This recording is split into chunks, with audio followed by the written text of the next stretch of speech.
आयुर्वेद सरस्वती भाग 84 पंचमहाभूत वैद्य दिलीप गाडगीळ पुणे। जब आयुर्वेद जैसे प्राचीन ग्रंथ पंचमहाभूतों की बात करते हैं तो आज के जो वैज्ञानिक है वो बोलते हैं अरे ये तो बहुत पुराना हो गया, अब इसका क्या मतलब है। हमने कई मूल तत्व ढूंढ निकाले हैं और उन्हीं के आधार पर आज की जो केमिस्ट्री है या फिजिक्स है वो काम कर रहा है। तो ये पंचमहाभूत तो बहुत पुराने हो गए, अब उसका कोई मतलब इस प्रकार का नहीं रहेगा। तो मैं बताना चाहता हूँ कि ऐसी बात नहीं है। एक देखने का तरीका इस प्रकार का है। एक तो मानाधीना मेय सिद्धि, ये एक बात प्राचीन शास्त्र में कही जाती है कि जो प्रमाण है उनके आधार पर जो प्रमेय है जिनके बारे में हमें ज्ञान करना है उनकी सिद्धि होती है।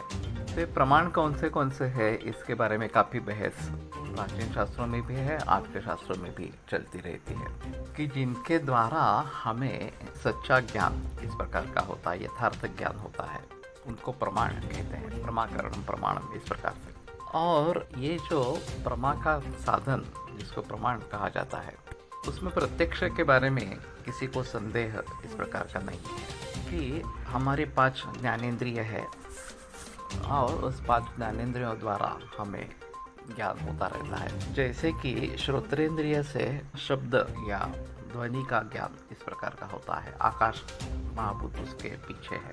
स्पर्शनेंद्रिय जो है उसके जरिए हमें स्पर्श का ज्ञान होता रहता है, उष्ण शीत खरस लक्षण वगैरह इस प्रकार के। चक्षुरेंद्रिय जो है उसके आधार पर हमें रंग का ज्ञान होता है, आकृति का ज्ञान इस प्रकार का होता है। और रसनेंद्रिय जो जिह्वा में स्थित है उसके आधार पर हमें रस का ज्ञान होता है, मधुर है अम्ल है। और घ्राणेंद्रिय जो नासाग्र स्थित इस प्रकार का है उसके आधार पर हमें गंध का ज्ञान होता है या मुखगंध है वगैरह इस प्रकार। तो इसके बारे में किसी के मन में संदेह इस प्रकार का नहीं है। तो हमारे हिसाब में 5 प्रकार का ज्ञान होता है, शब्द स्पर्श रूप रस और गंध।